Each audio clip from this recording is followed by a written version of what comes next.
Hey everyone, my name is Brittany Sargent, and my hot topic is standardized testing in elementary education and the effects and the stressors that it causes children. As you read in a few previous slides, my thesis, that's the synopsis of it. So what is the standardized test? It's a formal assessment that helps state, countywide people track students' progression, the things that they've learned. It helps give them a snapshot, really, of that, and it also helps to hold teachers accountable to make sure that they are doing the things and that students are learning. So in the third grade, that's when standardized testing typically starts in public education in North Carolina. And there they start beginning of grade testing and end of grade testing, and those kind of help to gauge how much they grew and or if they didn't grow. So in theory, standardized testing sounds great, and to an extent it is, but we're starting to see more of stressors placed on these children, and that could be done not just by public education, not by teachers, but it can also be in the home. I mean, the pressure that we're placing on our children these days has grown and increased over time, unfortunately. And so, as you saw in the previous two slides, some of my interviews that I did with third grade teachers, and kind of gauged their thoughts on how they feel students are reacting to testing. And I was kind of surprised, honestly. I had one that, she was more in favor of the standardized testing, and she saw the need for it. And let me backtrack. They both saw the need for it. There is a need for testing, but the kids and how they feel about the testing is what needs to change. We are seeing off the record with one of the interviewees that I did.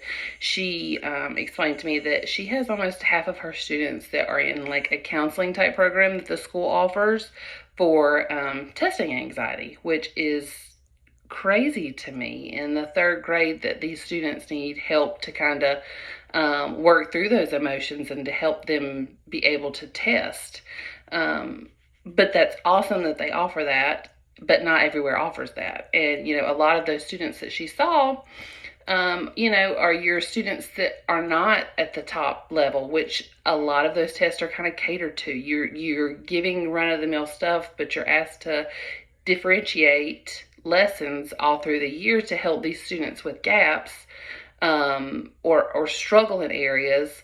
You're giving them all the same test and expecting wonderful results, and that's not a reality, and it's not fair to these students. And so when they see these tests, like in the beginning, the BOGs, they're coming into this, they have no idea what this kind of testing is. They're just used to written tests, and then they come in and they're just, whoop, here we go. And so these kids, they may see that they get a low score, and that just really plummets their confidence, and it really hurts them academically, because when you feel defeated, it's very hard to come back from that and to want to work harder. Now, some kids that it will, but what we need to do is, as society as a whole, as educators, as people in charge, we need to look at revamping these tests, to look at ways that we can give these tests that do not put the pressure on these students. We're kind of helping teachers with it. Now we offer bonuses. We offer bonuses to teachers who give end of grade testing. If they have a percentage that do well, you get a bonus for that.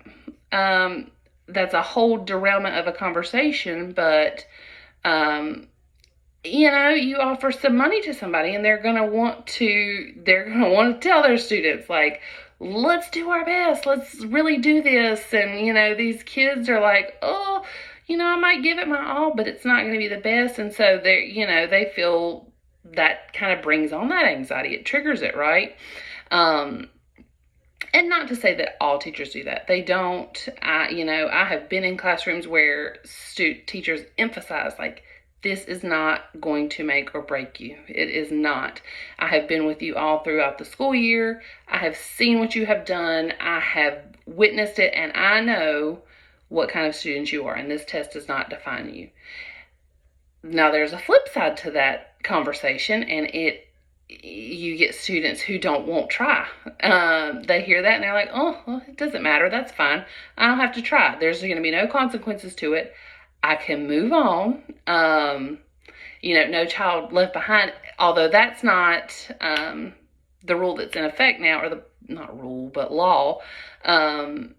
We still have programs like that in place that still send children on when they are lacking in areas. So really, why are we giving these students these tests if it really ultimately doesn't matter? That's not what says, oh, you go on to the 4th or 5th grade, or you stay back. So I don't have a end all be all answer, but I do feel like it needs to be restructured. It needs to be more of a formal, informal type session. In my paper, I discussed, iReady. I don't know if that's a statewide thing or not, but I know in the school that I have volunteered at and been with the students, that's something that they do.